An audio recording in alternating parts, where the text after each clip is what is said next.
Hoje a gente vai discutir o livro 10 aí com o Pablo. O Pablo vai apresentar o livro 10 de Confissões.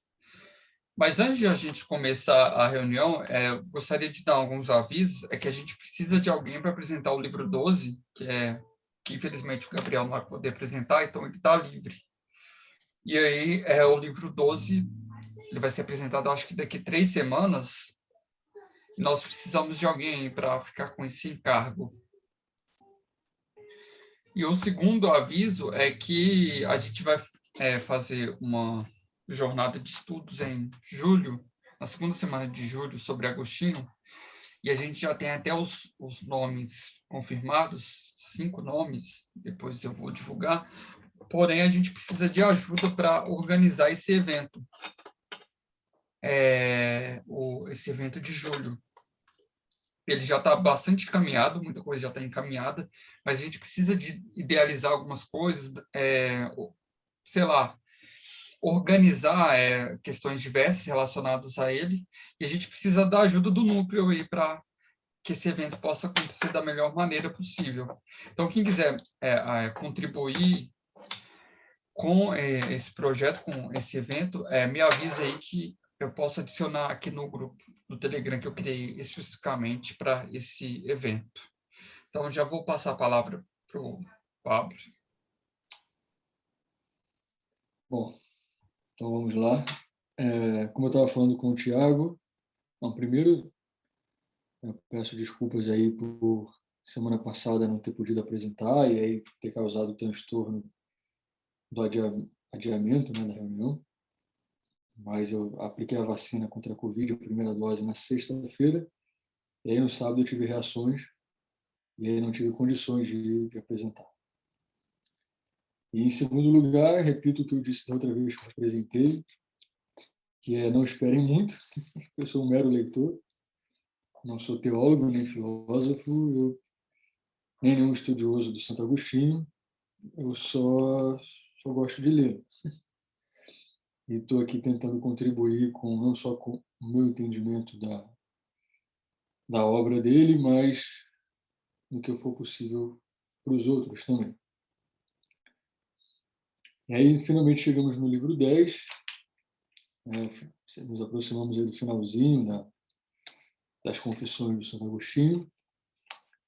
O livro 10, ao que parece, é o livro onde ele fecha, dá um encerramento à parte biográfica, das suas confissões, onde ele completa, digamos assim, segundo alguns comentadores, a discussão que ele vinha fazendo a respeito do intelecto e da vontade. E agora, no livro 10, ele aponta um terceiro elemento fundamental, né, das capacidades humanas que a diferenciam, por exemplo, né, dos animais, que é a memória. E ele vai apontar até dentro da memória as coisas que a diferencia da memória dos animais, dos outros elementos da natureza que têm vida, né?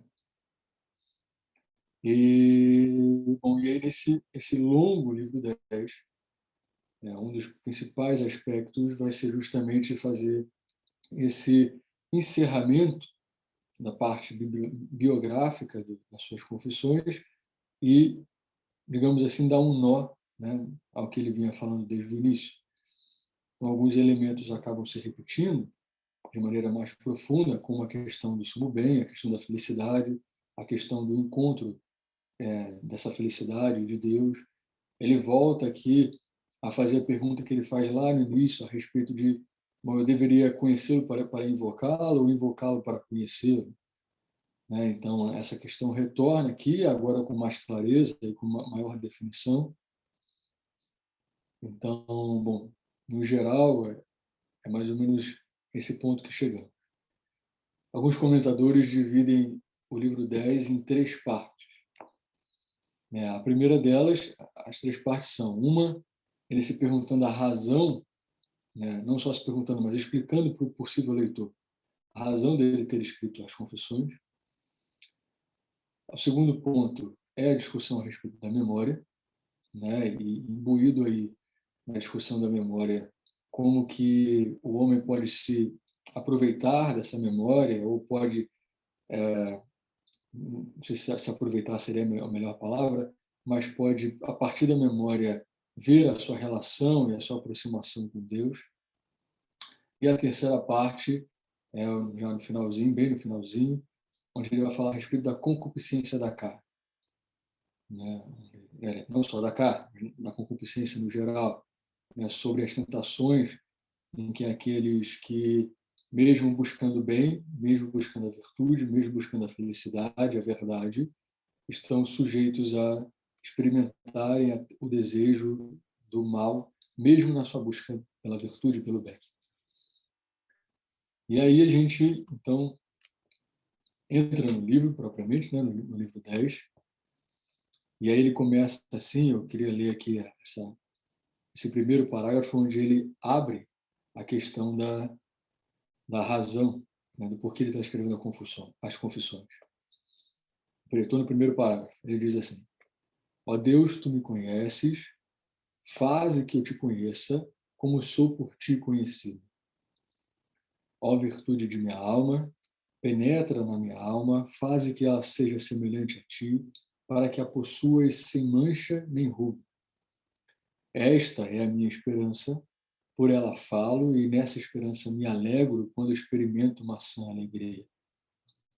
Tudo mais nesta vida, quanto mais se chora, menos merece ser chorado, e tanto mais seria de chorar, quanto menos por ele se chora. Amaste a verdade, pois quem a pratica alcança a luz. Também eu quero praticá-la no íntimo do coração, diante de ti na minha confissão e diante de muitas testemunhas nos meus escritos.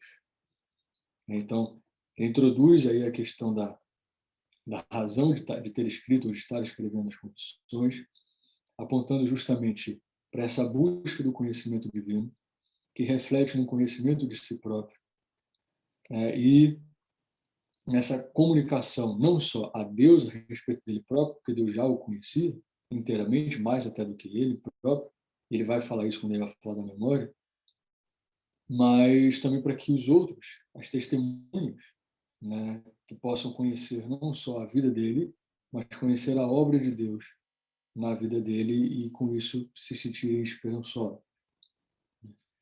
Então, o que ele começa a dizer? Ele começa a dizer o seguinte: bom, cavando ali a razão dele ter escrito as suas confissões, de estar escrevendo as suas confissões, ele se pergunta: eu estou escrevendo para Deus, para me revelar a Deus, para me mostrar, para me expor a Deus, para dizer a Deus sobre mim alguma coisa? E ele diz: bom, não, acho que seria bastante razoável dizer isso, ser essa a motivação da escrita das confissões, porque Deus me conhece para muito além do que eu próprio posso me conhecer. O que eu tenho a oferecer a Ele a respeito de mim está muito melhor, está muito menor, deixa muito a desejar do que Ele próprio pode revelar sobre mim, a mim, a meu respeito. Então, ele já elimina aí uma das hipóteses de estar escrevendo as confissões.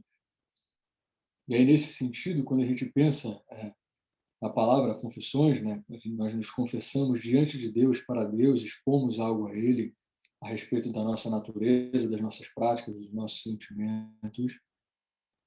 Nesse sentido, se torna até um pouco confuso, muitas das vezes, para nós, o uso desse nome, já que não é bem muito lucidamente, não é bem a razão de escrever as confissões o revelar-se para Deus.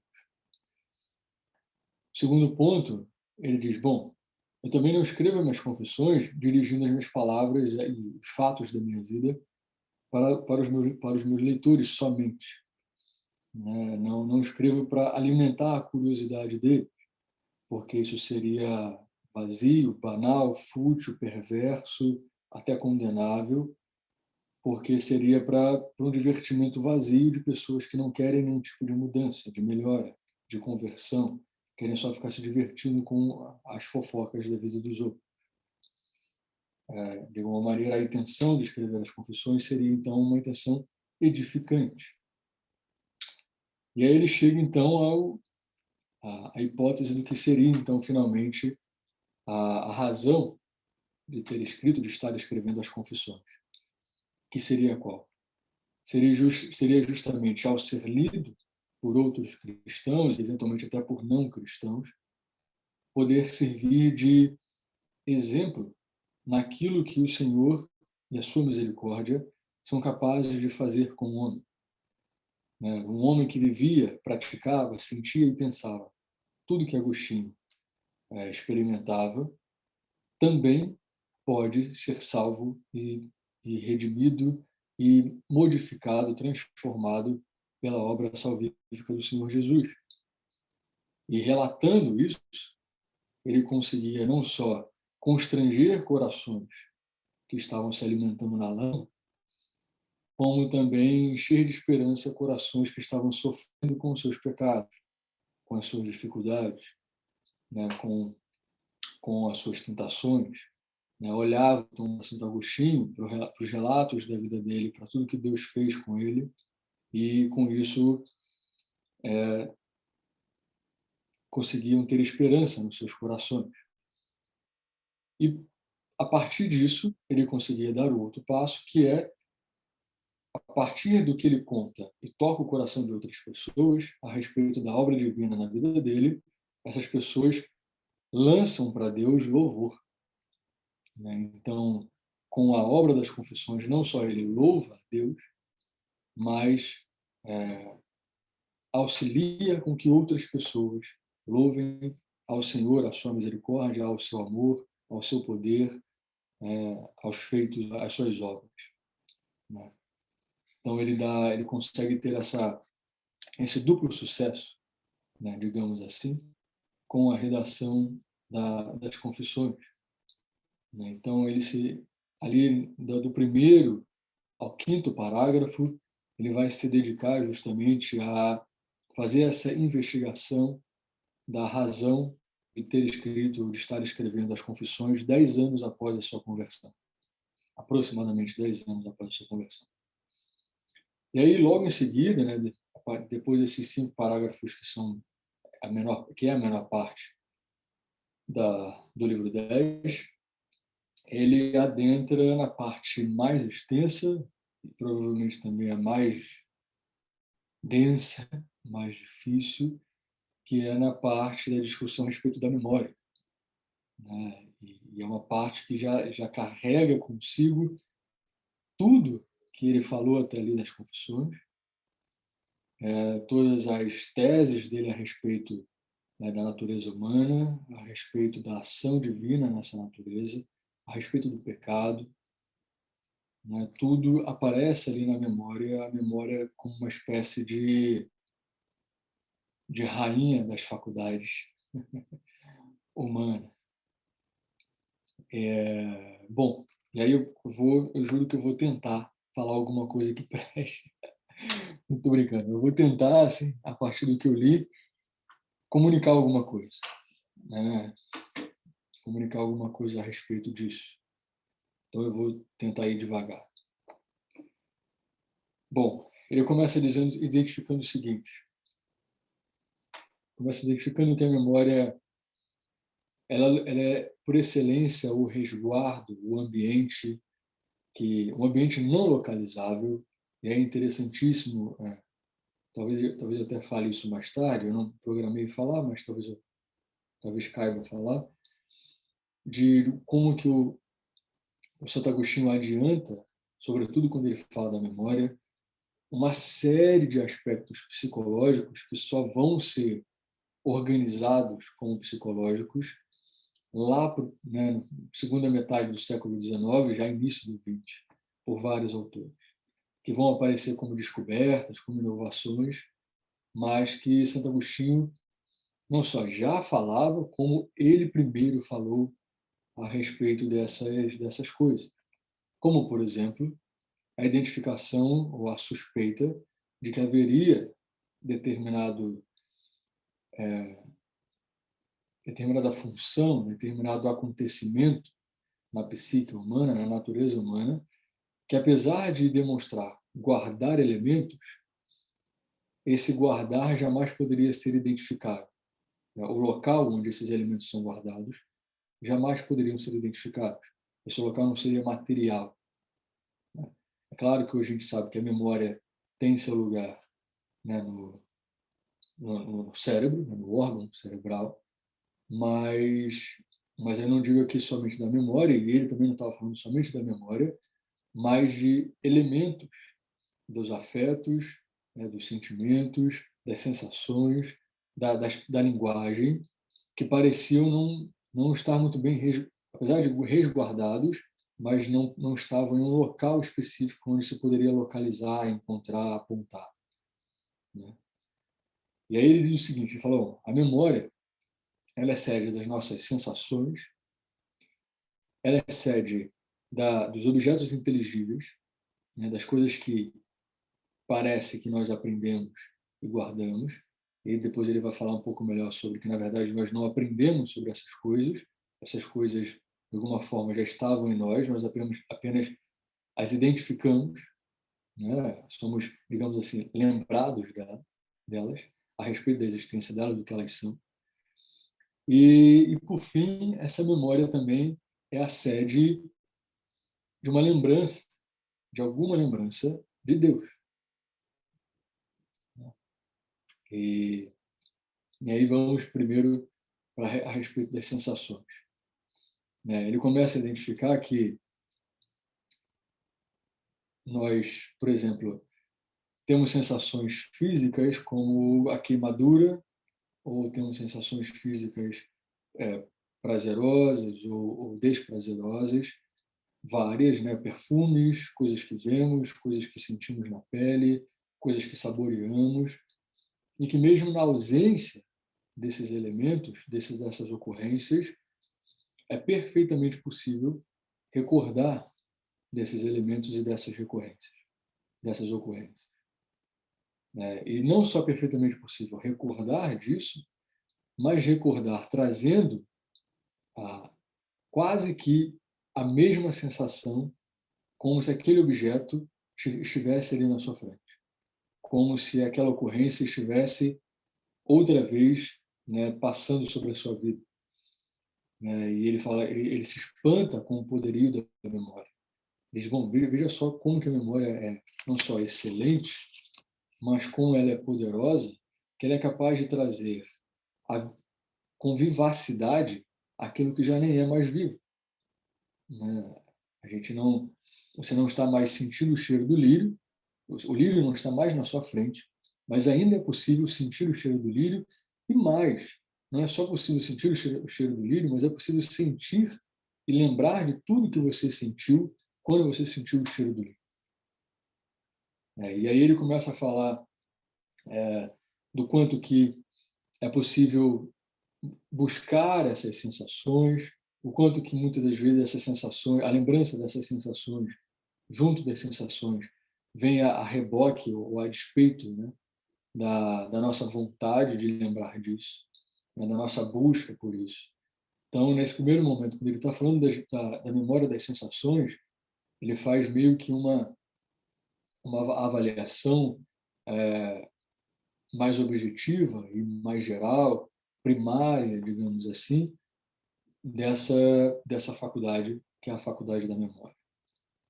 Ele vai dizer, bom, os homens se espantam com os objetos que os cercam, os homens admiram a luz do sol, admiram uma bela montanha, admiram uma série de coisas que eles podem ver e ouvir e provar e tocar, mas esquecem de admirar a tudo aquilo que os habita, não só os habita, mas tudo aquilo que os forma, as faculdades que os formam, como a memória, por exemplo.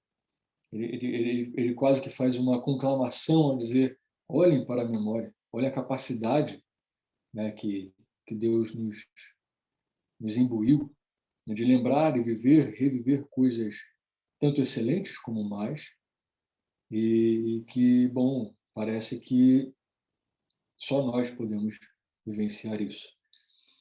E aí ele fala, por exemplo, de como que é possível, ele fala, pensa que estranho, é possível você lembrar de um momento de alegria sem que sem que esteja experimentando aquela alegria novamente.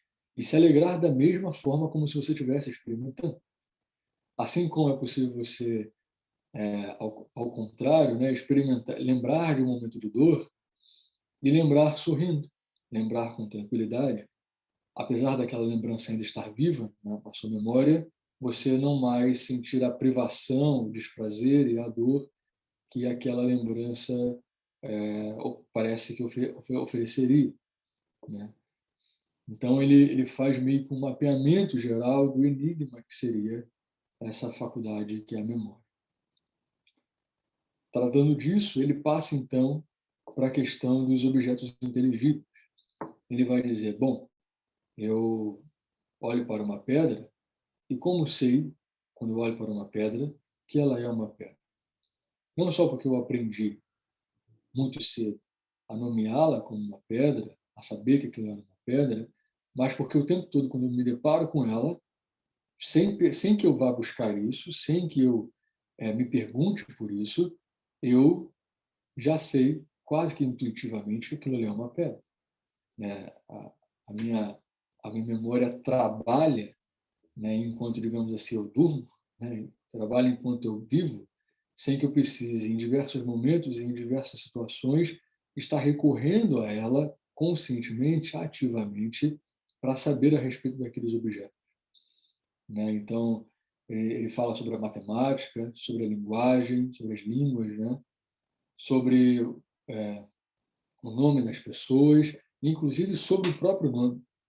Ele diz: bom, eu sei quem eu sou, eu sei que eu me chamo fulano de tal, porque a minha memória contribui para que eu sempre saiba quem seja fulano de tal, quem é fulano de tal, né? E aí, nesse sentido, tem um elemento muito importante no Santo Agostinho, que o diferencia de todos que vieram antes dele, e é crucial para todos que vieram após ele, que é a identificação e a determinação de uma integridade da personalidade do indivíduo, né? Ele consegue identificar que existe um elemento que torna possível que um eu diga ser sempre o mesmo eu, né? Então, eu sei que eu sou Pablo, sem precisar o tempo todo ficar construindo quem é esse Pablo, ou se perguntando a respeito de quem é esse Pablo, ou em dúvida sobre quem é esse Pablo, porque, de alguma forma, a minha memória, né, e várias outras capacidades intelectuais, capacidades intelectivas, trabalham para uma integridade desse eu, né? Trabalham para uma formação dessa personalidade, ainda que com muitas dificuldades, ainda que meio capenga, claudicante, mas existe aí uma integridade do eu, né, que é possível graças a certas capacidades intelectuais, como a memória, por exemplo, né, que é inclusive também o que mantém uma integridade não só do eu, mas uma diferenciação desse eu com o outro, desse eu com o mundo, e uma identificação permanente desse mundo ao redor, né, como ele diz a respeito da pedra e dos objetos que ele encontra, né? Então, e aí ele vai falar, né, da capacidade assombrosa de relembrar de conceitos aparentemente aprendidos na infância e que nunca mais foram trabalhados, nunca mais foram pesquisados, mas que mesmo às vezes com esforço ele conseguiria recuperar, conseguiria se lembrar.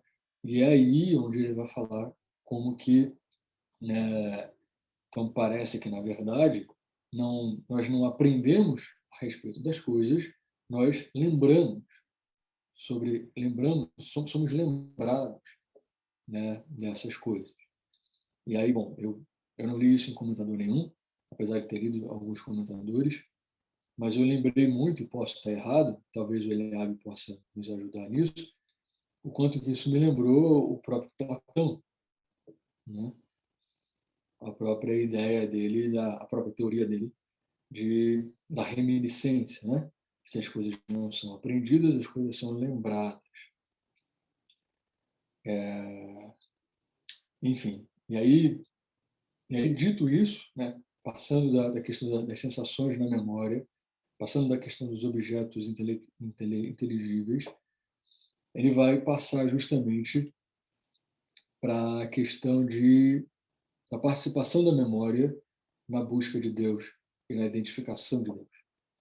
Ele vai dizer: bom, já percebemos que para buscar um objeto, nós precisamos conhecer, nós precisamos saber antecipadamente que objeto nós estamos buscando, né? Porque, caso contrário, nós poderíamos passar o tempo todo buscando o objeto e mesmo deparando com ele, nós não saberíamos que seria o objeto que nós estávamos buscando. E ele cita, por exemplo, lá a passagem evangélica, né, da mulher que procura a dracma perdida. Ele vai dizer, bom, ela só pôde encontrar a dracma perdida porque ela sabia qual era a dracma perdida. Ela sabia qual era o objeto que ela procurava. E então, se perguntando a respeito do conhecimento de Deus e do encontro de Deus, como que a memória participaria e contribuiria para esse conhecimento e para esse encontro, ele vai justamente dizer que nós, talvez, podemos buscar a Deus, podemos encontrar a Deus, porque resguardamos alguma memória a respeito de uma vivência com Ele, a respeito de quem Ele é. E aí, bom, os comentadores fazem toda uma discussão a respeito dessa ideia agostiniana de um inatismo da figura divina, né, o inatismo da personalidade de Deus no homem, e o quanto que isso vai se transformar, vai alterar até na própria escrita do Agostinho. Parece que lá no escrito dele sobre a Trindade, ele já vai fazer propostas diferentes a respeito disso, apesar de manter a questão de que existe em nós algum conhecimento antecipado de Deus e algum resquício na memória disso, mas ele vai alterar, né, digamos assim, as bases dessa teoria lá no Sobre a Trindade, e até o Eliabe depois quiser falar um pouco melhor sobre isso, talvez ele possa nos ajudar. E aí ele vai chegar e falar, não, mas tudo bem, certo é que muitas pessoas, certo é que todos desejam Deus, e certo é não só de que todas desejam Deus, mas que todas, ou são o bem, né? Todos desejam o bem, mas a dificuldade é que uns chamam uma coisa de bem, outros chamam outra, e muitos chamam aquilo que para uns é bem de mal, e vice-versa. E aí a gente encontrou uma dificuldade, né? E aí um dos comentadores vai dizer que o que a gente encontra aqui é o que aparece na escolástica de um fim formal e de um fim último material. Né? O que seria o fim formal? O fim formal seria de que todos buscam a Deus, porque todos querem o bem e todos querem ser felizes. Né? Só que e qual seria o fim último material? O fim último material seria justamente, ok, todos nós buscamos isso, mas afinal, o que seria isso? Qual seria o Deus que nós buscamos? Qual seria o bem que nós buscamos? Aonde estaria, qual seria a felicidade? Qual seria o conteúdo da felicidade que nós buscamos? Né? E aí é, é nisso que é nesse segundo ponto, para além do primeiro, que o Santo Agostinho vai, segundo alguns comentadores, concentrar a sua discussão, concentrar a sua tese, e a conclusão que ele vai chegar é, bom, ao que parece, pensando a respeito da busca dos homens, existe um elemento que todos eles em comum, né, desejam e no máximo, assim, que é a verdade. Ele fala, nem aqueles que gostam de enganar gostam de ser enganados, nem aqueles que ganham a sua vida enganando os outros, né, gostam de se sentirem lesados, enganados, que mintam para eles. Então, a verdade, de alguma forma, aparece aí como um elemento que une, né, a busca dos homens na direção dessa felicidade, na direção de Deus. Ele vai dizer, bom, em última instância, o que é a verdade?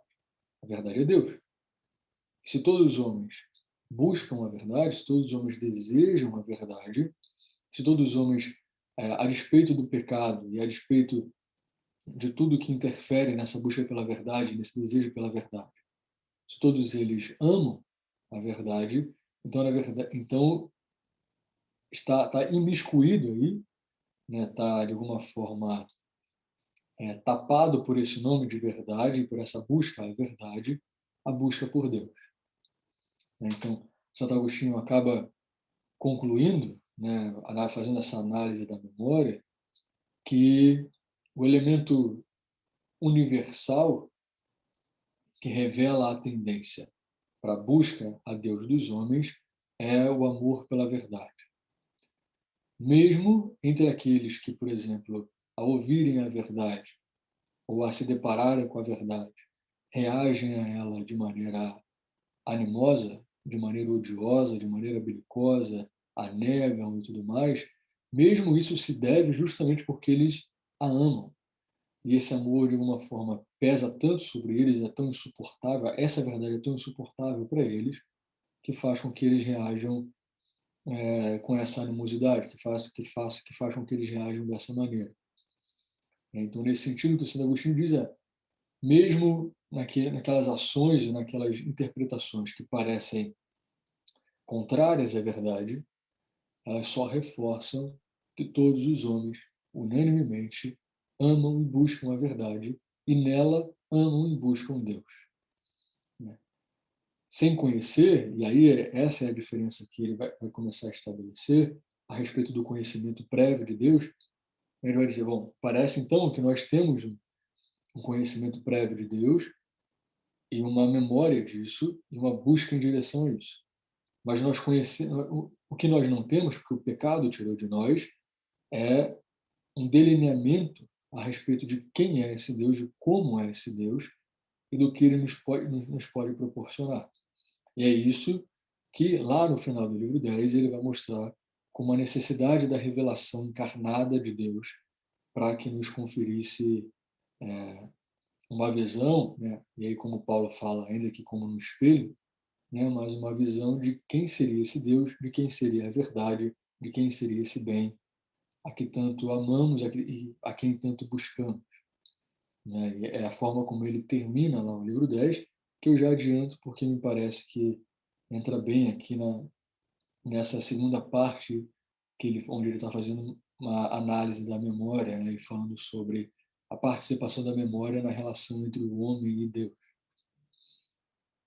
Bom, dito isso, ditos esses aspectos, né, gerais da memória, como eu falei, eu estava falando com o Tiago mais cedo, que apesar do livro 10 ser muito longo, né, e parecer então que de alguma forma há muito a ser dito, no sentido de fato há muito a ser dito, não tenho dúvida disso, para quem é um estudioso minucioso do texto, né, para quem se dedica alguns anos ao texto, que não é o meu caso, como eu disse, eu sou um leitor só,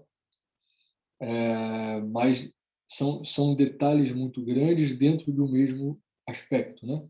Então você tem de fato três aspectos ali: o aspecto da razão de estar escrevendo as confissões, é o aspecto da memória e é o aspecto da concupiscência, né? E ele passa dentro de cada um desses aspectos fazendo digressões, né? Fazendo aplicações máximas àquele aspecto, né? Lá na memória, por exemplo, ele vai fazer ele passa longos parágrafos perguntando, por exemplo, fazendo uma espécie de mímese de diálogo primeiro com os objetos naturais, né? Com o sol, com as estrelas, com o mar, com a terra, perguntando: ó terra, é a partir de você que eu conheço Deus? E a terra diz: não, não é a partir de mim.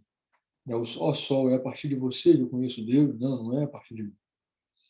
E depois dali ele parte para as mesmas perguntas, mas a respeito não só do seu corpo físico, mas das suas faculdades intelectuais, né? Então ele pergunta para o seu corpo: é a partir de você, é a partir de você, boca, que eu conheço Deus, é a partir de você, olhos, que eu conheço Deus?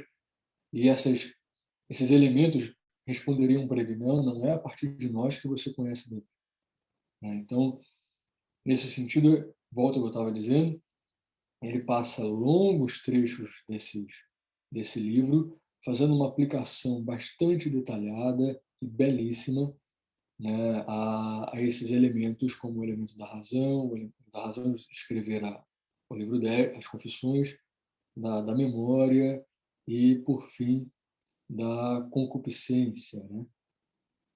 E aí, então, nós chegamos na terça parte, né, na terceira parte do livro 10, onde ele vai tratar justamente da concupiscência, e ele vai fazer aí, mais uma vez, assim como ele fez com a memória, uma tripartição, né? Ele primeiro vai falar a respeito da concupiscência da carne.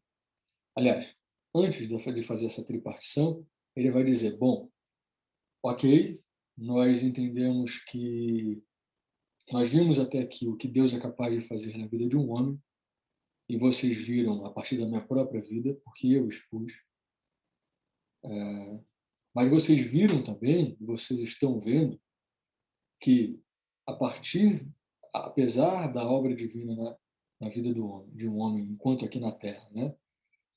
E apesar do amor dele pelo bem, do amor dele pela verdade, pela virtude, do amor dele por Deus, apesar de tudo isso, ele não está livre de ser tentado. Ele não está livre da concupiscência. Ele ainda vai sofrer, ele ainda sofre, né, muitos efeitos do pecado na sua própria carne, na sua vontade, na sua memória, na sua inteligência. E aí então ele começa a apontar o que para ele apareceria como as principais causas, né, ou os principais meios de, de ser espicaçado nessa concupiscência. Né, fazendo a diferença aí, por exemplo, e já se afastando, como em vários outros momentos ele se afasta, das doutrinas filosóficas mais famosas do tempo em que ele vivia, como o estoicismo, né, por exemplo, para o qual a virtude, ela própria, o homem virtuoso que vive na virtude, alcança a felicidade só por ser virtuoso. Né? E Santo Agostinho mostra, não é bem assim. Né? A busca pela virtude, a vida virtuosa é muito boa, muito louvável, mas ela não garante felicidade, porque ainda assim o homem está sujeito a muitas más vicissitudes.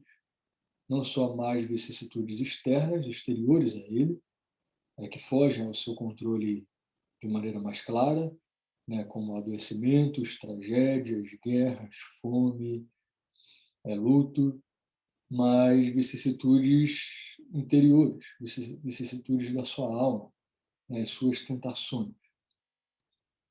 Né? E aí ele começa, a partir disso, a falar, por exemplo, da concupiscência da carne. Né? E ele vai apontar as dificuldades aí a respeito, para ele, por exemplo, a mais fácil de lidar, justamente aquela que muitos pensam ser a mais difícil, que é a concupiscência em relação ao sexo. Né? Ele vai dizer, bom, essa é a mais fácil de lidar, o homem pode viver perfeitamente sem uma relação sexual, apesar, né, das tentações que ele sofre para isso. Ele vai fazer, por exemplo, uma análise da questão dos sonhos, o que é fantástico. Assim, a análise que ele faz a respeito dos sonhos, do funcionamento dos sonhos e da participação dele nos sonhos, é assombroso o quanto ele adianta muita coisa, por exemplo, que a psicanálise fala. É assombroso. E, e o que ele vai dizer, por exemplo, que é um elemento muito importante que aparece no início da sua obra A Cidade de Deus, que ele vai falar sobre a imputação de responsabilidade do pecado diante de algo sofrido em si, aparentemente sofrido em si, e que você não, aparentemente não participou. Né? Então ele vai dizer, bom, por que o sonho, por exemplo, se eu tenho um sonho erótico, por que eu não pequei, ainda que no sonho erótico eu abra mão de tudo que na vida eu não abro mão. Na vida desperta, na vida de vigília eu não abro mão.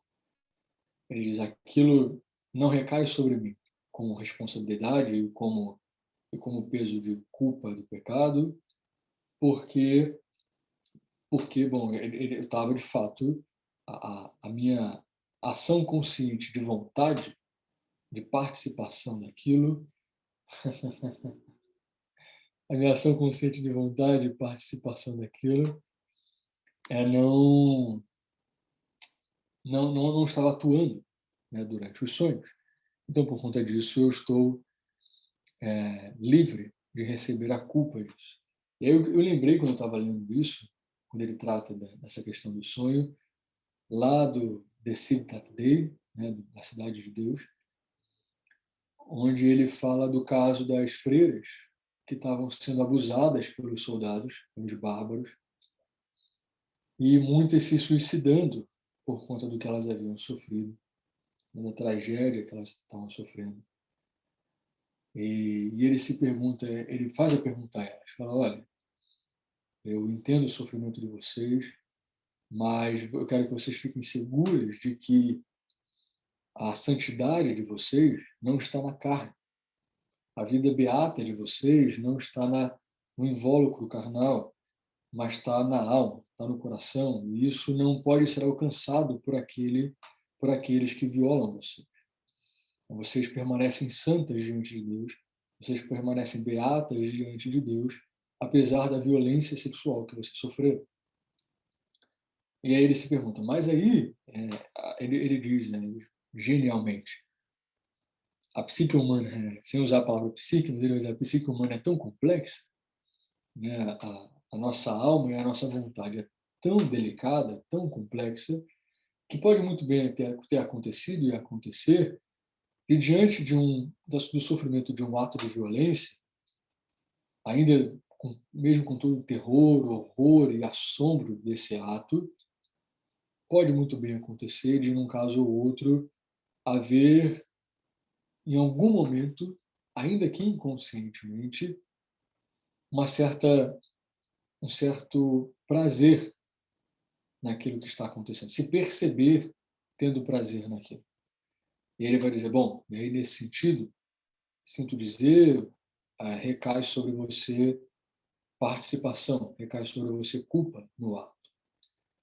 E aí quando ele está falando da questão do suicídio dessas mulheres, de até de alguns homens também, ele vai dizer, bom, e aí ele se perguntar se a vergonha que estava tentando ser defendida com o suicídio é uma vergonha por uma confusão em relação à perda da santidade, que estavam confusas, temendo ter perdido a santidade com a violência sofrida, ou se era uma vergonha por ter sentido, por ter participado conscientemente em algum momento do ato de prazer, que aparentemente era um ato de violência, ou que também era um ato de violência, não deixava de ser por conta disso. Bom, a discussão obviamente é muito delicada, é muito refinada, exige tempo e paciência, mas eu a citei só para a gente perceber o quanto que ele aplica isso mais uma vez à questão do sonho, né? A participação e não participação da volição nisso que aparentemente para alguns pode causar confusão a respeito da imputação de pecado, da imputação de culpa, né? Então ele vai justamente dizer que, bom, a questão sexual está resolvida, ela é a mais fácil de lidar dentro do aspecto da concupiscência. A mais difícil para ele, né, seriam aí as necessidades básicas, né, que é o comer e beber.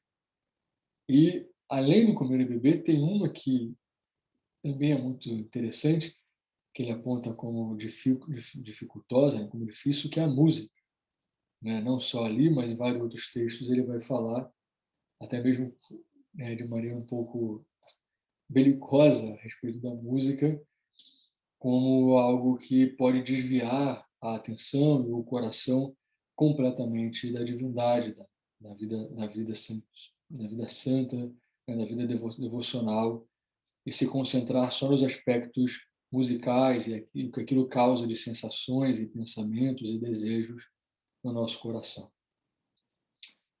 Então, ele fala sobre isso, ele vai dizer, bom, e ainda existe uma outra concupiscência que também é muito delicada e que tem uma participação expressiva na nossa vida, que é a concupiscência dos olhos, né? E um dos comentadores vai aproximar o que ele diz do que Aristóteles diz, do que Aristóteles apontaria na sua metafísica.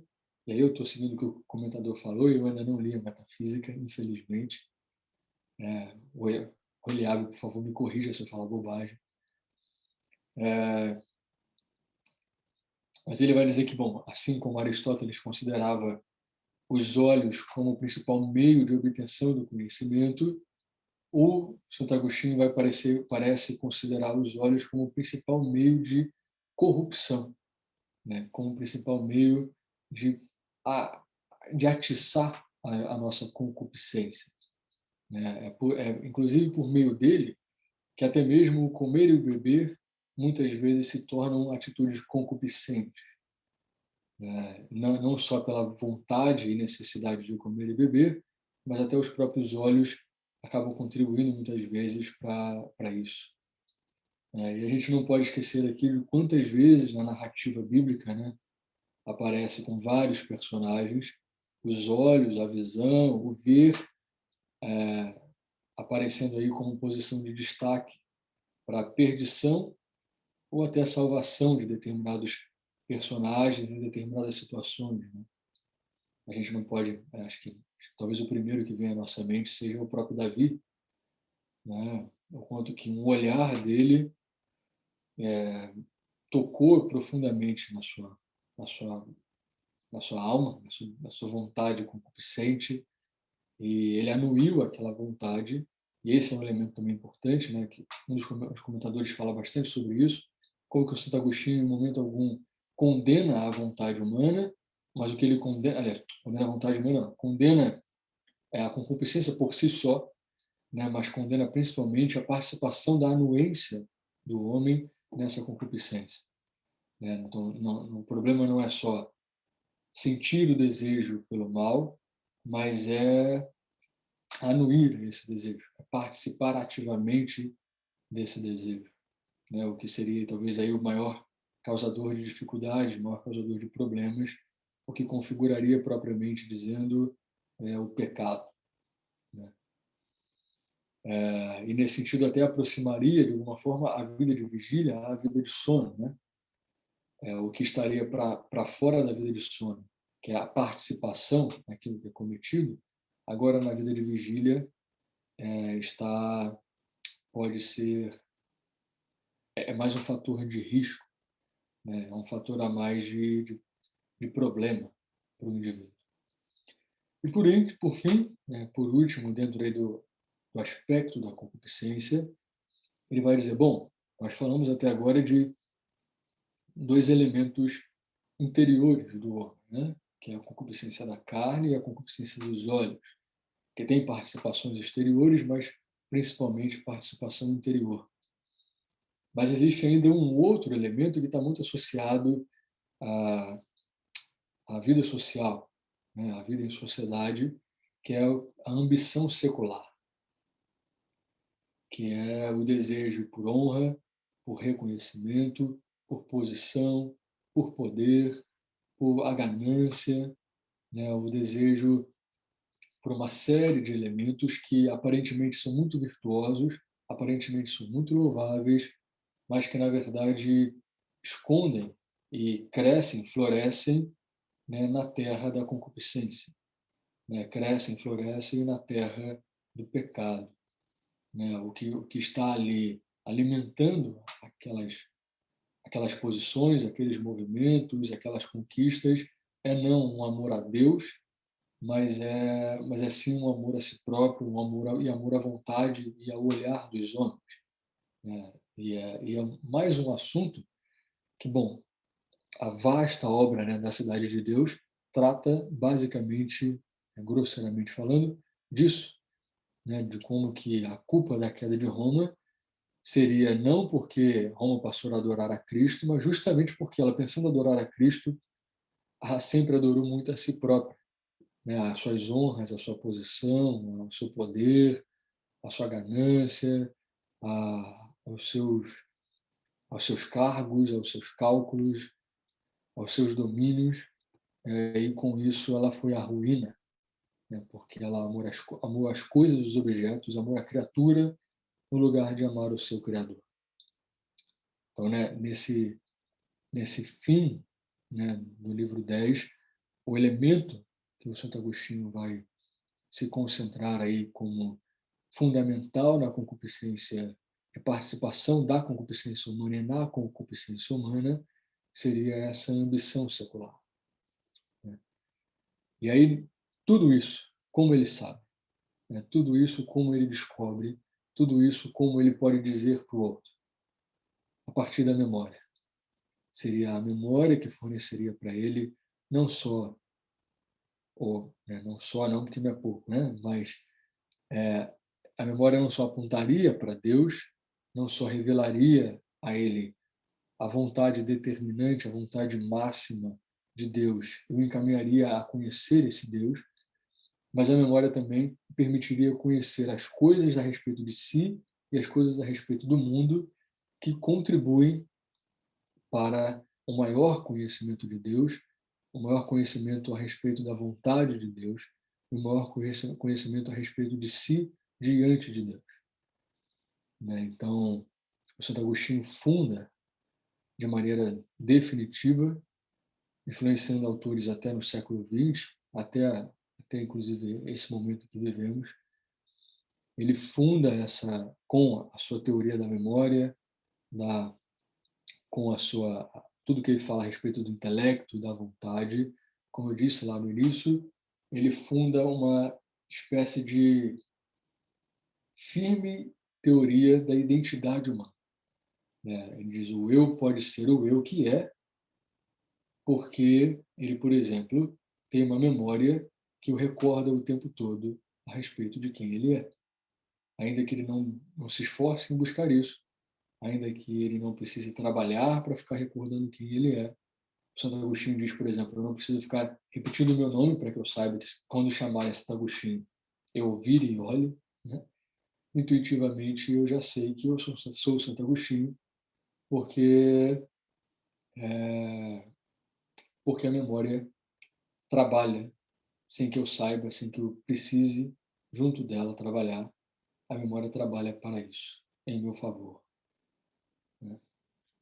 Então, enfim, eu acho que, no geral, fazendo assim, um panorama do livro 10, são esses elementos que o Santo Agostinho trata ali e que a gente pode, a partir também da leitura que vocês fizeram, não só agora, mas leituras prévias, a gente pode discutir outros aspectos que estão no interior do texto. E aí é isso. Acho que é um pouco isso a contribuição que eu poderia transmitir hoje. Valeu, Pablo, pela apresentação. Muito obrigado mesmo. Obrigado pela paciência e generosidade. Comentários diversos, dúvidas, pode entrar. E tem pouca gente, então nem precisa ficar levantando a mão, não. Acho que é só entrar mesmo.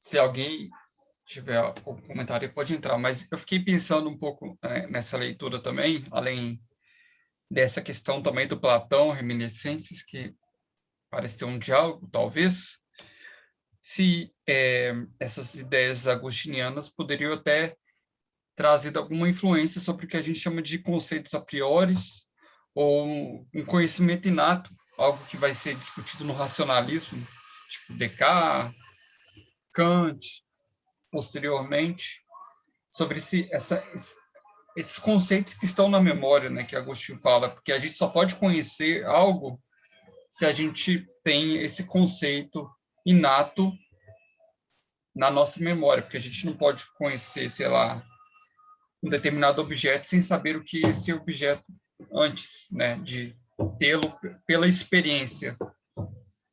Segundo o Brachendorff, né, o Descartes, por exemplo, teria bebido integralmente a sua ideia, né, a sua tese a respeito do a priori e do inatismo do conhecimento, teria bebido integralmente do Santo Agostinho. Isso é o que diz lá o Johannes, né, o Brachendorff. Então, a gente encontraria aí um elemento na filosofia moderna que seria uma espécie de, não atualização, mas nova presença, ou trazendo outra vez o Santo Agostinho para a discussão, né, da filosofia naquele momento. O comentador não aponta os elementos em Descartes que estariam próximos ao Santo Agostinho. Ele só diz, mesmo assim, de maneira um tanto quanto superficial, que o Descartes bebeu ali integralmente no Santo Agostinho, mas ele não aponta esses elementos.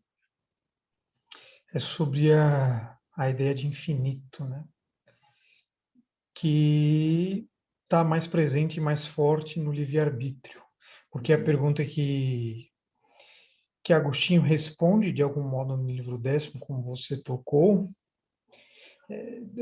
visa aquela preposição do livro 1, inquieto é o nosso coração até repousar em ti. Né? Uhum. Inclusive, a palavra resquiecat, né? Não é repousar, o certo seria repousar, porque já havíamos repousados uma vez, né? Ou seja, há algo que está impresso em nós e que buscamos. Só que esse algo é maior do que nós. Então não pode ter sido colocado em nós. Eu não sou a causa. O Descartes ele vai dizer o seguinte: eu não posso. Eu sou finito. Ele diz isso, acho que na segunda ou na terceira meditação. Eu sou finito. Então eu não posso ser a causa da ideia de infinito que está em mim. Então é por essa via que ele vai dizer que prova a existência de Deus, né? Mas e realmente isso daí é Evódio, é a mesma coisa que Evódio falando no livre-arbítrio. Mas o que você falou sobre a memória é exatamente isso mesmo. Realmente é a partir dela. Pode falar, Paulo. Não, desculpa, eu pensei que você tinha terminado. Pode falar, é a partir dela. É a partir dela, ele até fala bem assim, que há um espacinho lá nesse vasto aposento, nos palácios, né, que é o esquecimento, né? Uhum. Ou seja, nós lembramos que nos esquecemos. E algo que nos esquecemos é da nossa pátria, né? E é isso que estamos querendo resgatar, né? É esse bem que estamos em busca. E nós não somos a causa desse bem. Então, por isso que ainda que a gente tente ser feliz com a mulher, ser feliz com o dinheiro, isso é vazio. Por quê? Porque nós já experimentamos de algum modo e a nossa memória fala, não é isso, isso é pouco, isso é pequeno. Só que aí você pergunta para ela, tá, mas o que é? Só que ela esqueceu. Uhum. Ele tem um elemento também interessante que ele diz que é o quanto que esse conhecimento não só habita em nós como conhecimento de tantas outras coisas, mas tem um elemento diferencial nesse conhecimento que é justamente essa inquietação. É um saber sobre algo que, não, na verdade, não sabemos, ou pelo menos sabemos, mas esquecemos que sabemos, e que nos inquieta, né? Nos move de alguma forma, ainda que de maneira, por conta do pecado, muito destrambelhada, né? A buscar uma série de coisas erradas, como se fosse aquilo, né? Mas é uma propriedade muito peculiar a esse conhecimento do qual nós esquecemos, do qual nós só temos a lembrança de um esquecimento. Exatamente. É a lembrança do esquecimento. É a dracma perdida, né? Sim. De modo que tem um conhecimento inato de Deus no ser humano, né? Talvez pela ideia de que o ser humano foi criado à imagem e semelhança de Deus, exista Então, algo de um aspecto divino nele que mantém-se nele e mas é uma discussão que o Bernhardhoff levanta aqui, trazendo outros textos do Santo Agostinho, e que eu não consegui entender tão bem, assim, que é justamente pelo que o Bernhardhoff diz, o Santo Agostinho começa aqui no livro 10, fazendo uma espécie de, não defesa, mas levantando uma hipótese de um conhecimento inato de Deus nos homens. E segundo Brahndorff, e segundo também o que eu entendi, em outros textos posteriores, como o De Trinitate, ele aponta um outro caminho. Ele diz, bom, o homem de fato tem uma ideia a priori a respeito de Deus. Na verdade, não a respeito de Deus, mas ele tem uma ideia a priori de Deus. O que ele não tem, ou que ele perdeu definitivamente, só vai reconquistar na glória, né? E reconquistou parcialmente com a encarnação do Filho de Deus, é justamente forma de Deus, o que Deus é. Então ele tem uma ideia inata de que existe um Deus, de que esse Deus é o sumo bem, de que esse Deus é a sua felicidade, de que esse Deus é a verdade que ele tanto deseja e busca, mas ele não sabe muito bem como é esse Deus. Digamos assim, como é esse rosto de Deus. Ele não conhece o rosto divino. E isso só é permitido parcialmente com a revelação do Evangelho e só será permitido integralmente na glória. Então, pelo que eu entendi, é mais ou menos isso.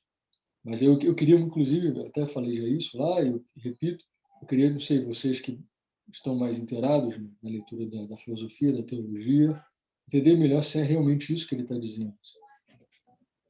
Não é. Pode falar, Tiago, você ia falar primeiro? Não, eu ia falar, ele abre e responde. Ah, não, até parece. Não, é isso mesmo. Pelo menos até onde eu li também. E é curioso que Agostinho tem uma mudança de postura com relação a esse tema, né? Num diálogo de juventude, Uhum. aliás, que eu vou até tecer um elogio à sua disposição, mas já já. Mas num diálogo de juventude, ele fala que chega quase a dizer que é possível ser feliz, como os medievais diriam, no estado de vida presente, no estado da vida presente, no estado de via, né? Ou seja, nessa terra. Só que aí, nas confissões, já tem essa mudança de postura e no De Trinitate, então, mais ainda. Ou seja, no fundo, onde nós vamos ser felizes? É só no céu, quando tivermos a posse do sumo bem. Porque um homem, ainda que saiba o que é o bem, ele não será feliz enquanto não possuí-lo. Uma coisa, eu souber que tem um tesouro, mas eu não posso tê-lo. Isso só me deixa mais inquieto, né? Então, realmente, isso está certo. E uma outra coisa agora, sobre o que você falou, Paulo. Eu achei, comentando sobre sua exposição, achei muito boa, porque foi um panorama. Sempre quando a gente tem um tempo curto, a gente faz duas escolhas. Ou aprofunda um único ponto, ou dá um panorama geral. Pelo menos é o que eu acho. Como aqui a gente está estudando as confissões inteiras, você fez a melhor opção. E aí, o que eu queria elogiar é o seguinte, porque o Brachtendorff, ele lê as confissões sobre a ética eudaimônica, né? E você, aí, óbvio, né? Na minha interpretação, né? Tem diversas interpretações, né? Entendeu que não se trata de uma ética eudaimônica, ainda que tenha esse tema, né? No fundo, é confessar mesmo. Qual é o ponto central das confissões? É o confitere, né? É confessar a grandeza de Deus e a nossa miséria. E é o que ele faz nos primeiros 5 livros. Porque há uma tendência muito grande, porque esse é o único comentário que temos em português, de falar que, no fundo, o Santo Agostinho aqui nas Confissões só está... Olha a leitura que o Brachtendorff faz. Desde lá do início, é um homem inquieto buscando a felicidade. Tem esse elemento? Claro que tem, não vamos negar isso. Mas é essa a finalidade das Confissões? Eu acho que não, e você percebeu. E, assim, isso é muito bom, porque isso nos livra de um mal que é a pouca bibliografia, e é bom, no fundo, só mostra que, às vezes, até bibliografias secundárias, elas nos marginalizam ao texto, e que é mais essencial ler o texto e buscar entender. Então, eu queria até parabenizá-lo por isso. Infelizmente, essa é a única que tem, por isso que a gente usa, né? Sim. Mas... Assim, eu, sinceramente, usei até bem pouco. Assim. Eu nem cheguei a ler o capítulo inteiro onde ele fala sobre o livro 10. Eu li só alguns elementos, assim. Eu não tenho muita paciência para comentadores, na verdade, seja da natureza que for. Eu faço, geralmente, comentadores, eu faço leituras meio dinâmicas, assim, sabe? Ok. Eu prefiro ficar com o texto. Assim. E lendo as Confissões, lendo o livro 10 das Confissões, foi isso que me pareceu. Né? É um homem não só escrevendo para Deus, mas em louvor a Deus, né? E desejando que os homens, ao ler aquilo, louvem a Deus e tenham esperança nele a partir do que ele está confessando, né? Então me parece que esse é o grande papel das confissões e que cumpre muito bem, né? Confissões tocam no nosso coração profundamente a cada vez que nós a lemos ou conversamos sobre. Uhum. É sempre, é sempre um livro realmente, agora usando uma palavra aqui kierkegaardiana, é sempre um livro edificante. Muito bom. Falando de novo, se alguém quiser fazer o comentário, pode cortar aí, fica à vontade. Eu lembrei que você trouxe esse comentário, né, Pablo, sobre reminiscências. Eu não sei como é que Agostinho traz em outras obras essa ideia de alma, que Platão acreditava numa certa espécie de transmigração de almas, né?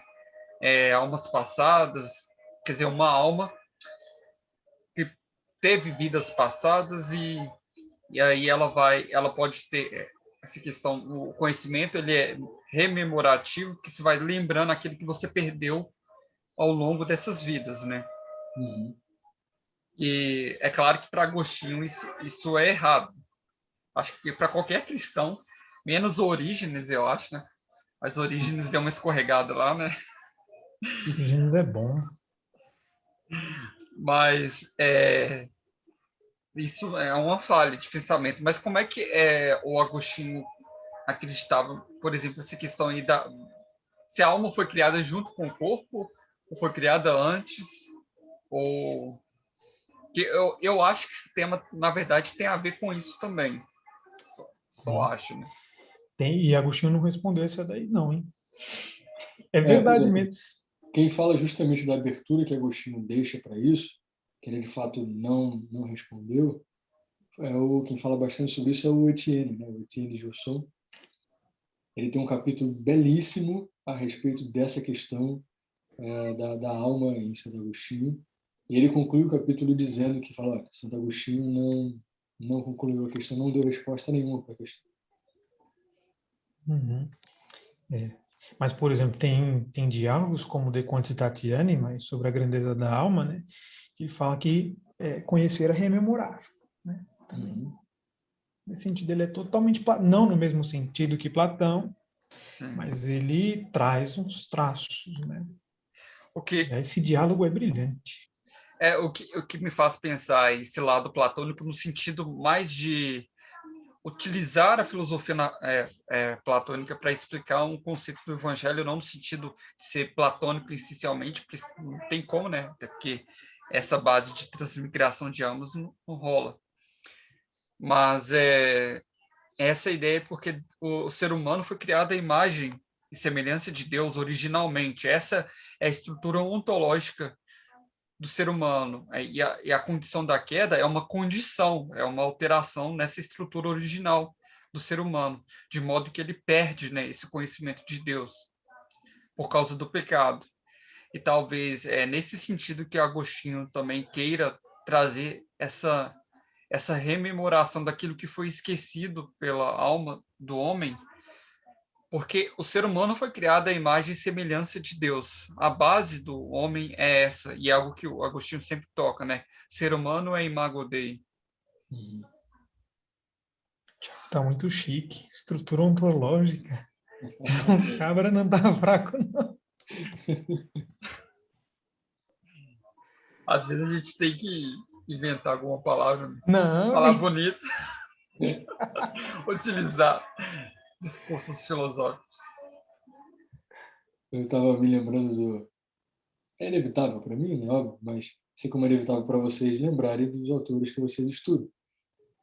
E aí quando Freud diz, né? As minhas histéricas sofrem de reminiscência.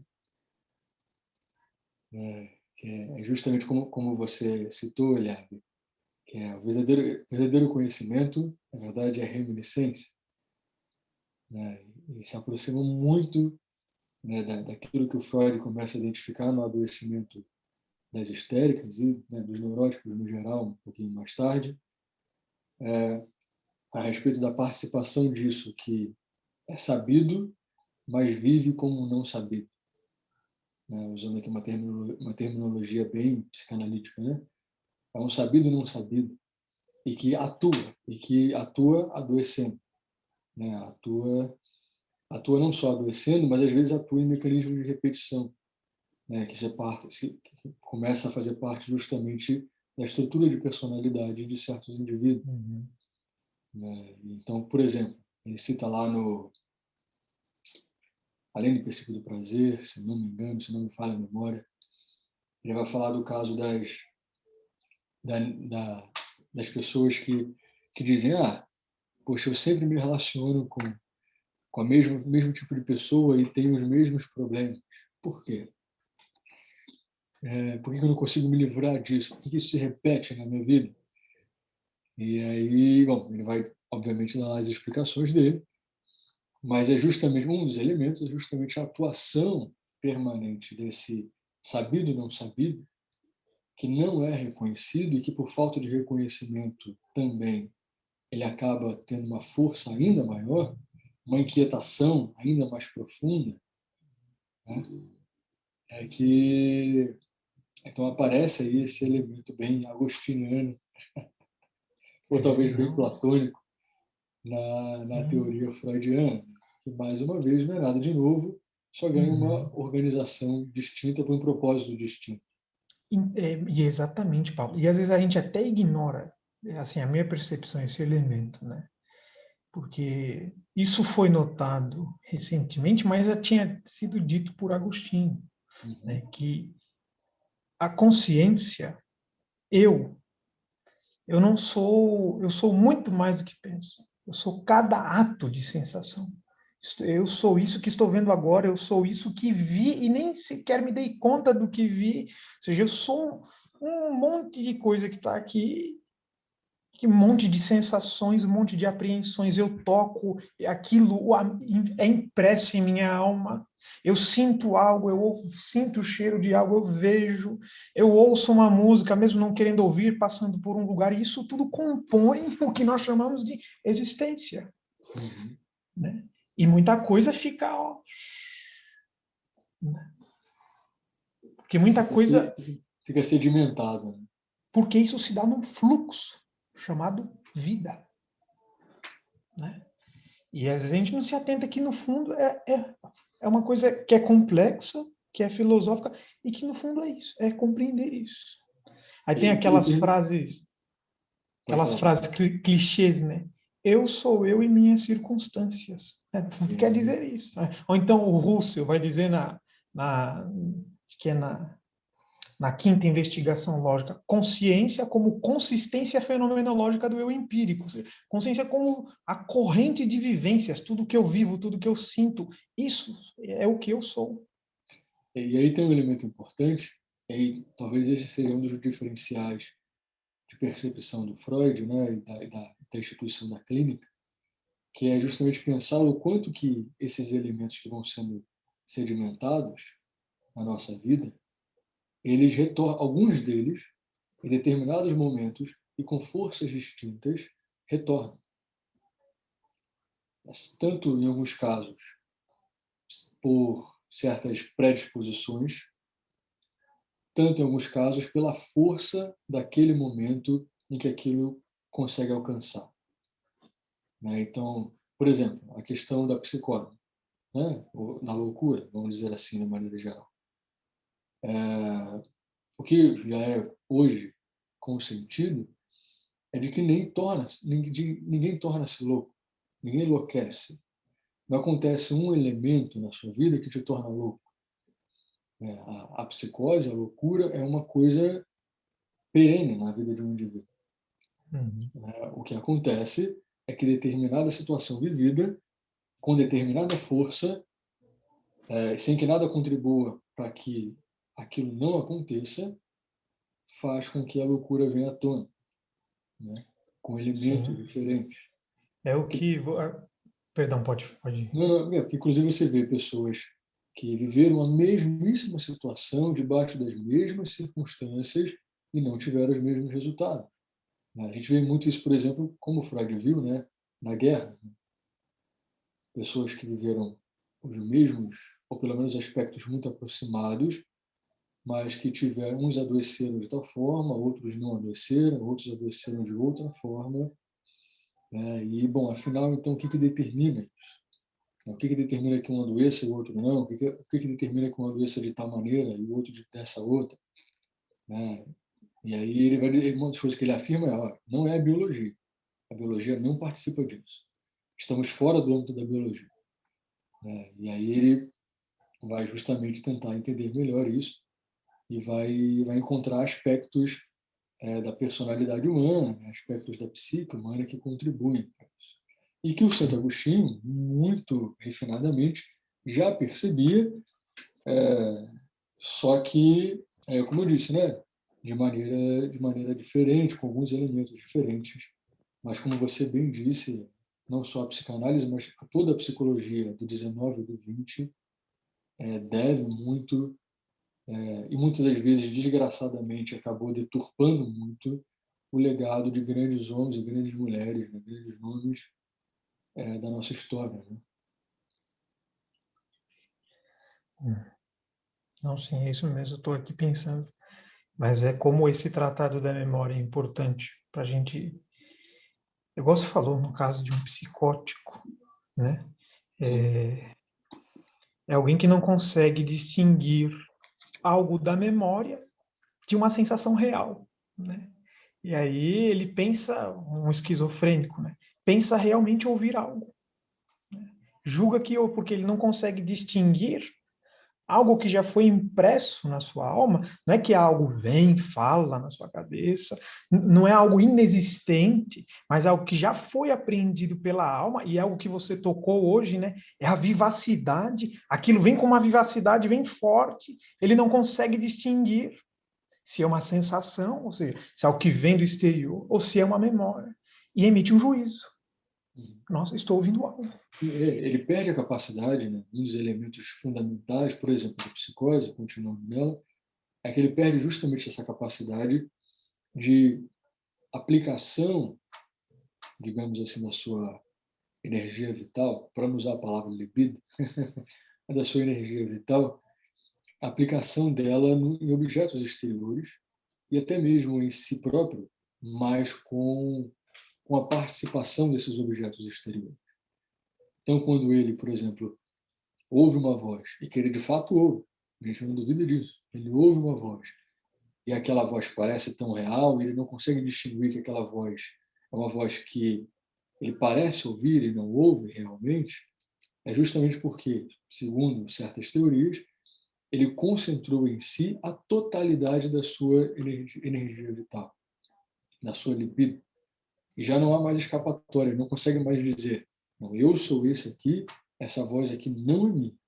Ou essa voz aqui é da minha memória, essa voz é de uma lembrança, essa voz é um delírio meu. Ele não consegue distinguir isso. Acabou para ele a distinção disso. Agora, para ele, aquela voz é tão real quanto ele próprio é real. Aquela voz é dele. Então, e aí, nesse sentido, é justamente a confusão, acontece a confusão disso que o Santo Agostinho está falando aqui, dessa integridade do eu. O eu dele não é que ele perca a integridade do eu. O eu dele se torna íntegro demais, a ponto de afastar o real, de tal maneira que esse real retorna na totalidade de si. E aí ele, infelizmente, se perde dessa forma tão cruel, né? Tão devastadora que é a loucura.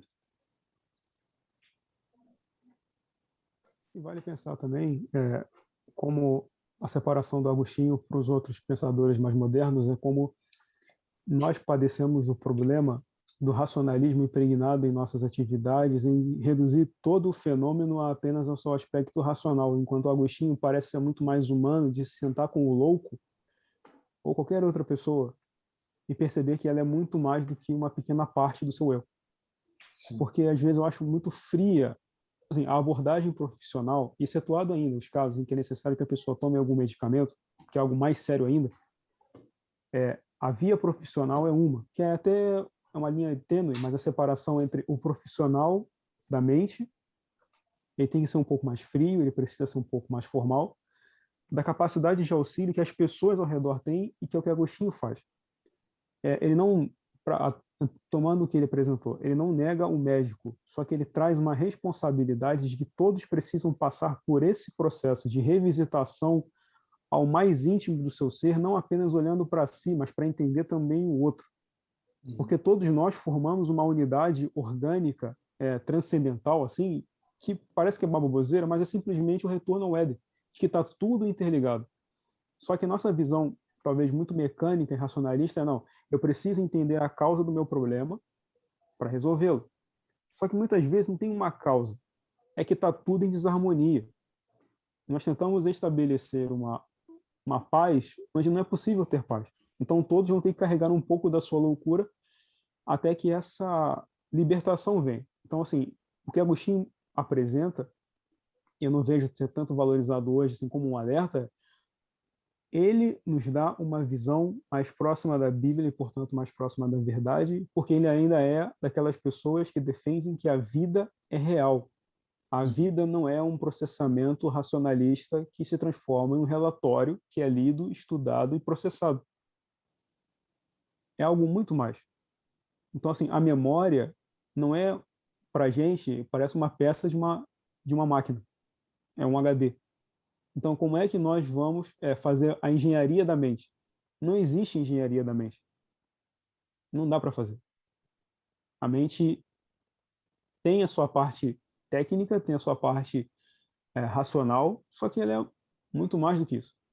E eu vejo, tentando lembrar assim até aqueles documentários que falam sobre as pessoas que tinham problemas mentais, a produção dos sanatórios, até o encerramento deles. É muito legal sentar com um maluco de verdade e ficar aterrorizado, assim, fora dos momentos em que as pessoas perdem completamente o juízo. E até estou lendo Don Quixote, é bem legal como o Cervantes trabalha isso com uma brincadeira. É que a gente pensa que aquele sujeito que está no seu mundo e que faz a totalidade caber dentro da sua mente, e é o cúmulo do racionalismo, vamos considerar assim da loucura, aquele cara é tão humano quanto eu. Só que nós criamos um abismo assim, não, esse aqui é um tipo de gente que eu não sei o que é. Só que, na verdade, ele só é um outro eu mais amplo que eu não vou acessar. Então, assim, aquele fenômeno que nós vemos diante de nós, na verdade, é uma parte de nós, desse todo chamado vida, que está se manifestando e que está em desarmonia assim como eu estou. Qual é a diferença que nós temos para essas pessoas? Nada. E aí, quando a gente volta para a memória e começa a relembrar de tudo, fica mais fácil perceber que nós também temos isso que você falou, Pablo, essas doses de loucura, elas estão lá. Só que, com o tempo, nós fomos entrando em uma via tão racional, tão fria, que a gente esquece que, na verdade, está tudo lá. A nossa vida é uma só, tal qual a vida do outro também é uma só. Eu acho que Agostinho resgata muito, muito disso. Ele consegue resgatar a unidade entre as pessoas a partir da memória. Quer dizer, a memória parece algo muito pessoal. E é pessoal. Só que, na verdade, a memória é uma espécie de comunicação entre as mentes que se comunicam com Deus, se comunicam umas com as outras, porque nós temos as mesmas estruturas cerebrais. Nós temos isso que é questionável, mas é complicado de ter uma teoria que explica isso, essas categorias que já estavam presentes na nossa mente, que ela funciona automaticamente, independente da cultura, independente da época, que nos torna humanos e que nós muitas vezes negamos porque reduzimos a nós mesmos apenas a um maquinário evolutivo racional, e a vida é muito mais do que a razão.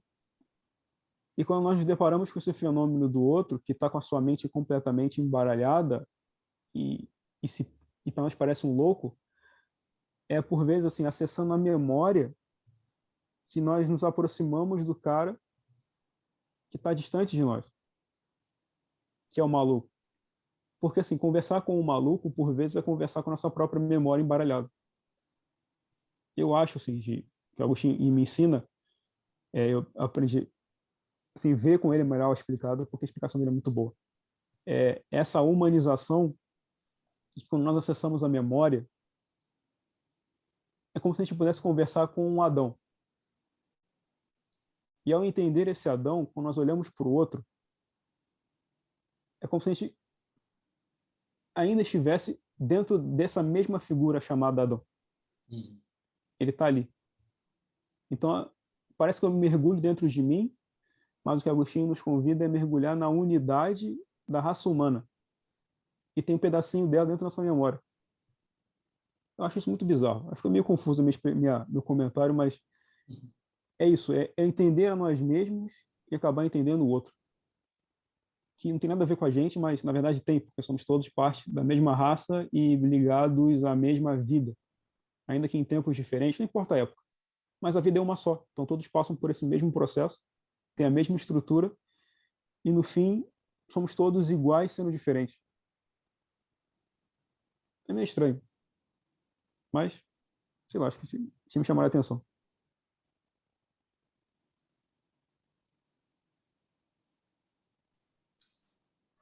Se alguém se me der uma réplica aí do Pedro, também gostaria de comentar algo que também me veio à mente, algo que foi tocado aí em algumas palavras do Eliabe e do Pablo, o fato das coisas serem múltiplas, né, elas estarem em fluxo.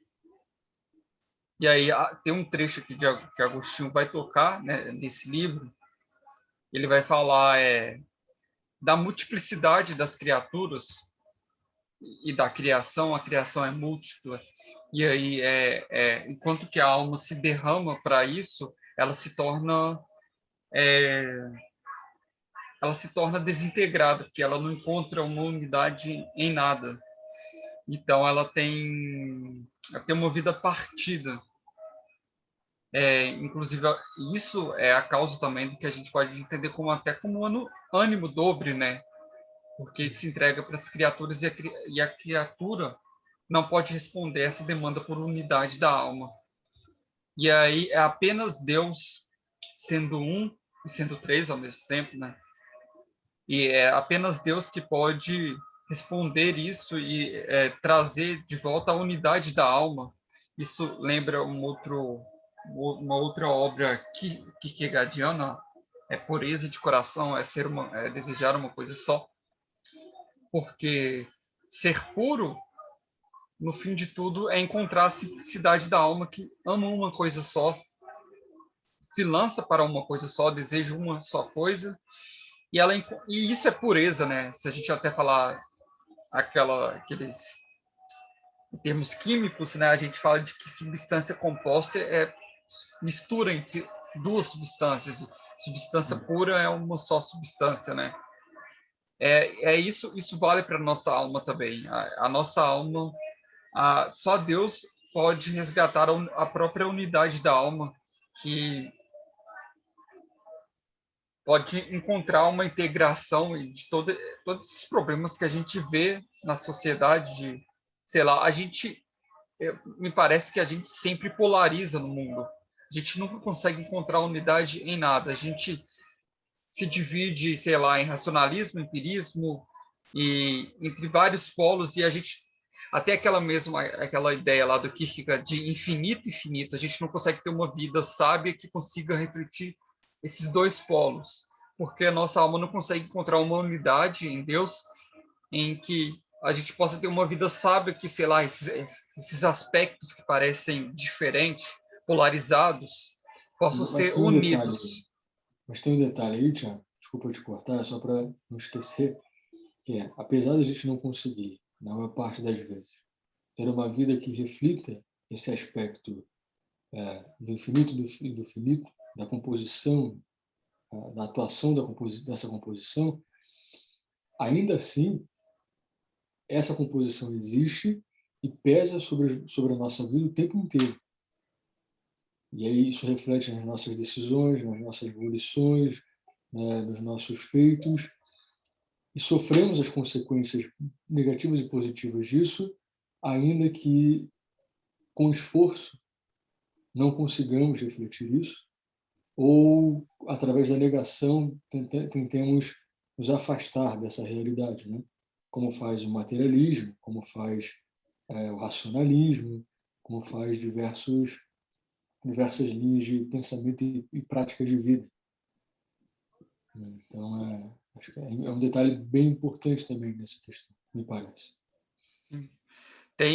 Eu lembrei um outro autor aqui, o Gregório de Nissa, ele, no caso eu não li diretamente com as obras dele, mas foi numa obra do Reale, em que ele vai expor um trecho de Gregório, em que Gregório vai expor cinco características da criação. Eu não lembro onde eu li, mas é que essas 5 características expõem 5 polos. Assim. Por exemplo, a gente tem uma dimensão de um inteligível, acho que o Eliabe deve saber, inteligível, sensível, celestial ou terreno, não lembro, mas existe 5 dessas características, e dessas 5, a gente tem um lado A e um lado B, entre cada uma dessas características, desses níveis, e aí a função do ser humano nisso daí é que o ser humano ia ocupar na criação esse aspecto de mediador, porque ele está entre os dois, né? Ele está entre a dimensão espiritual e a dimensão animal. Então ele media todos esses polos, ele teria que estar no meio. Só que como o ser humano se entregou, teve a queda, se entregou para os seus ídolos, ele perde essa capacidade de se tornar o mediador desses polos. Ele perde isso e ele vai se entregar para esses extremos. E aí a única pessoa que foi capaz de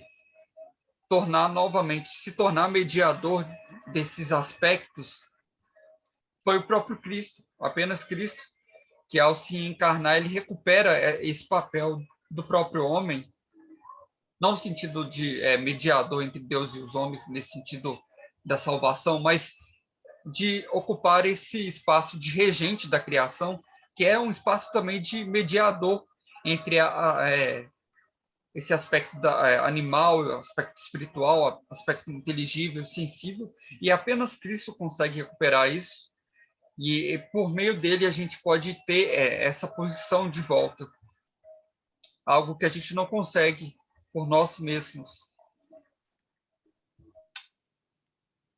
Tiago, tem isso que eu vejo, retomando então o caso do Éden, é que nós fomos criados. E retomando o que o apóstolo Paulo explica, especialmente em Colossenses, sobre Cristo ser não apenas a origem, mas aquele que dá o poder para que todas as coisas sejam feitas, e todas as coisas encontram nele a sua finalidade de existência, desde um simples elétron até a maior de todas as galáxias, encontram em Cristo a resposta pelo que existe. Então, retomando esse ponto que você citou do Gregório, nós fomos criados para ser uma sombra daquele que havia de vir, que é Cristo. Quando nós pecamos, e é de onde vêm todos os nossos problemas, o ser humano perdeu o seu referencial de sombra. Ele deixou de entender que ele foi feito com um propósito existencial, que é Cristo. Quando Cristo desaparece do nosso horizonte, nós o substituímos. E ao tentarmos substituir, a primeira coisa que nós fazemos é nos exaltarmos como Deus. E uma das coisas que me chama a atenção nesse retorno da restauração da vida é a quebra do panteísmo, por exemplo. O panteísmo é um dos problemas mais graves que passam em várias religiões do Oriente, que não conseguem entender que o ser humano, embora sendo parte do que existe, ele não é igual ao que existe. Porque o objetivo maior nosso foi, não, nós somos todos interligados e nós carregamos uma parte de Deus, para dizer que todo mundo é Deus. Só que o ser humano não pode ser Deus. Só que, na verdade, existe uma unidade perfeita entre... Como é que é possível que a criação e Deus estejam unidos? A resposta nossa, paganizada, vamos dizer assim, pecaminosa, é o panteísmo, por exemplo, que é o que predomina no Oriente. Só que, na verdade, isso foi uma reação nossa ao fato de que nós sabemos, no fundo do nosso coração, ou no mais profundo da nossa memória, que Cristo é, que Deus, nós não sabíamos, não vou dizer que Adão e Eva eles tinham condições de ver Deus. Então, eles sabiam quem era a Trindade, mas isso não foi repassado para os seus descendentes como um livro teológico com vastas lições e capítulos que Adão e Eva deixaram para os seus descendentes. Mas esse aspecto de que, no fundo do nosso coração, nós sabemos quem Deus é, e porque o negamos, agora nós queremos romper com isso, é o fato de que nós vamos criar esse panteísmo para substituir isso. O panteísmo é uma resposta do ser humano que nega o fato de que na sua memória está Deus, ele sabe que ele foi feito para alguém, só que ele nega isso do fundo do seu coração, a sua existência muitas vezes se transforma na negação disso, e nós demos um golpe contra Deus, que é uma ofensa, e uma das ofensas, que são as diversas manifestações do pecado, envolve o panteísmo. Então, isso que o Gregório identifica de que existem aspectos que o ser na criação, e existe nela toda muito mais unidade, tanto na estrutura interna quanto externa do homem, que não podemos espantar. Mas como é que o ser humano é parecido com um rato, tem coisas parecidas com um cachorro, tem coisas parecidas com um golfinho, tem coisas parecidas com uma planta? Porque tudo foi criado por uma unidade. Nós deveríamos saber disso, mas negamos. Que aí eu queria voltar no ponto da memória, o que é que o ser humano encontra no mais profundo abismo da sua memória? Não é só Deus. É o poder mais intenso do pecado, que é o próprio pecado, que é a essência do nosso eu. Então, o limite da nossa memória é esse aspecto que vai fazer com que o nosso eu testemunhe contra a nossa própria vida para dizer que tudo que nós criamos é uma negação do próprio Deus.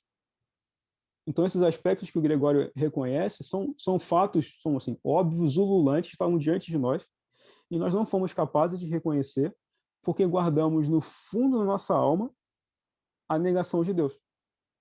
E aí, quando a revelação vem, que isso é reorganizado, nós renascemos, que fica até mais correto, que todas as coisas são reorganizadas, é que a nossa vida começa a fluir de novo.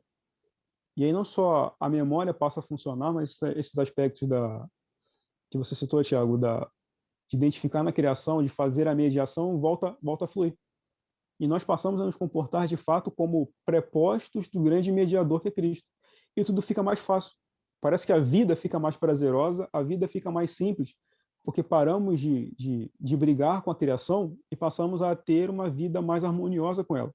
Não livre de problemas, mas pelo menos mais harmoniosos. Aí eu lembro desse aspecto que você falou do Gregório, e é de fato isso, que esses aspectos estão patentes, mas nada disso será resolvido se nós não corrigirmos os problemas internos do nosso eu, do nosso coração, que estão em pecado. Então, até o pecado ser vencido, nós vamos identificar tudo isso que você apresentou. Mas, dentro do nosso eu, no fundo da memória, ou do fundo da nossa alma, nós vamos sempre ser os primeiros a sabotar aquilo que identificamos como sendo a verdade, a ponto de negar a verdade diante dos nossos olhos, para não confirmar que nós, no fundo, somos traidores de Deus e negamos a sua pessoa. Ainda que não lembremos da sua face, nós sabemos quem ele é, só que tão forte quanto saber quem ele é o poder em nós que nega isso. E foi a partir dessa negação que construímos a nós mesmos.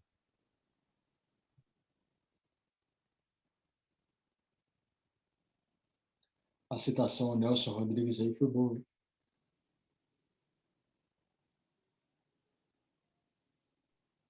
Não, o Nelson é fundamental, porque a figura do canalha é uma figura popularesca do homem em queda. E ele fala, o ser humano, se não se reconhecer canalha, ele vai negar. E é o canalha. E é o canalha. É até uma forma bonzinha, porque no Antigo Testamento os termos são muito piores. Então, vamos ficar com o Nelson Rodrigues. Somos todos canalhas, até que Jesus nos transforme em cavaleiros. O máximo do canalha é o canalha que não se reconhece como canalha.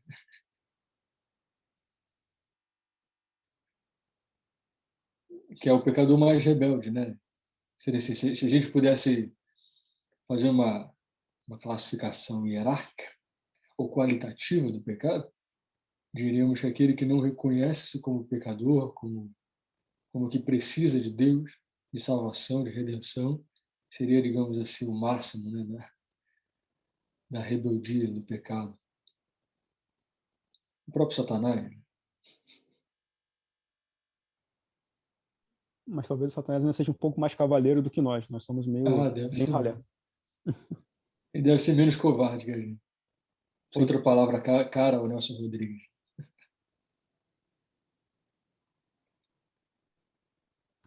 Tô tentando achar a citação aqui do Gregório. Ô, Pablo, você vai ter que sair dessa, né? Eu também não quero ficar Tem muito que até... ser... Oi? Oi, perdão? Eu também não pretendo ficar até muito tarde, não sei o pessoal aqui, mas... Nossa, eu tô bastante cansado. Amanhã eu vou ter que ir no culto mais cedo. Hoje eu só almocei, cara. Tô morrendo de fome, preciso comer alguma coisa. Eu tava atendendo. Eu tive 3 atendimentos antes da reunião. Não tive como comer. E aí eu tô morrendo de fome, preciso sair para comer, porque eu já tô ficando meio... Eu tenho hipoglicemia. Eu Não, tô ficando meio tonto, assim. eu tô cansado porque eu acordei 5 horas, né, no caso. Aí eu tô com Eu sono também e amanhã eu vou acordar cedo de novo. Se eu não posso ficar muito tempo sem comer, assim. A perna começa a suar frio, eu já sei que tá dando problema. Podemos encerrar É, às 10 então, Thiago? bom, alguém tem mais algum comentário aí? Tem 5 minutos. Acho que não, né? Aqui, gente, só uma última questão. Eu marquei uma reunião para semana que vem, né? 12 de junho. Só que, né, aquelas pessoas intelectuais, elas não namoram, não têm relacionamento. É porque Sai com 12 de... você, mentira, sacanagem, sacanagem. Vida de Obrigado por falar, castidade. ô, Pablo. Vida de castidade. Kierkegaard e Não, Agostinho tá de mas exemplo aí, aí, ó. nesse momento, a gente tem que levantar aqui a cultura popular. Não é questão de castidade. Quem está solteiro não necessariamente está só. Sacanagem. Mas o Agostinho tá de exemplo, ele é o nosso exemplo aí. Mas brincadeiras à parte, é porque semana que vem eu marquei a reunião, mas é dia dos namorados. Então, a questão é o seguinte, eu estava conversando com a Raíssa, ela que me apresentou isso, ela própria, né, tem um relacionamento também, e aí mas ela se mostrou disposta a fazer a reunião, caso o grupo Esse relacionamento animasse, não está muito bem, né? Sacanagem, estou brincando aí, isso é brincadeira. mas ela se mostrou Tá disposta, gravando. se ela ouvir isso aí, brincadeiras, mas assim, o que eu ia perguntar é se vocês estão dispostos a ter essa reunião. Por mim, vai, assim, porque para mim não faz diferença. Não, ó, por mim não, e pela Raíssa também não. Deixa a moça sair com o namorado dela. O Eliabe está rindo, mas é porque ele já assinou o atestado de óbito dele, em casamento. Agora já não existe mais o ele, existe o nós que estava manifestando ali. Não, eu mesmo, amor, sábado eu saí para jantar em algum lugar. Então, mas Sábado estou.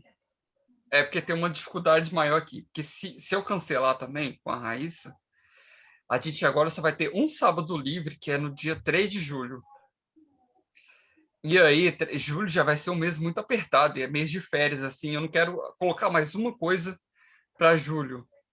Joga para um dia da semana. Mas olha só, o Thiago, ela vai apresentar um artigo e não um livro das confissões, né? Isso, um Por artigo que que ela não sobre esse apresenta, livro, o livro 10. então, por que que ela não apresenta esse artigo na semana sobre o Santo Agostinho? Eu vou perguntar para ela, né? Vamos ver Eu se ela... acho que é uma opção melhor. Sim, Sim, mas é claro, aí vocês têm que ver a possibilidade dela, ver o que vocês acham, é, mas talvez seja mais interessante. é uma proposta interessante, só tem que enfiar no evento, né? Já tem 5 pessoas e 5 dias, né? É, É o que eu estava discutindo com o Eliabe. Na verdade, não 5 dias, 4 dias, porque um dia aí vai ser para uma outra proposta. Mas pode ser uma ideia. Eu vou perguntar para ela se ela anima de fazer isso. uhum. Que aí pode deixar ela livre e vocês livres também, para quem tem relacionamento ou para quem está aí à procura Se também. relacionando só com os livros e com a Netflix. Tipo isso. Bom, então, até obrigado pela participação de vocês e pela persistência em estarem aqui. E também obrigado muito, o Pablo, pela apresentação, por ter se dedicado esse tempo aí para trazer esse conteúdo para a gente. Muito obrigado Eu que mesmo. agradeço a oportunidade, assim, de verdade. Deus abençoe todo mundo. Bom fim de semana para vocês. E até a próxima. Um abraço, gente. Saudade de vocês. Abraço. Abração.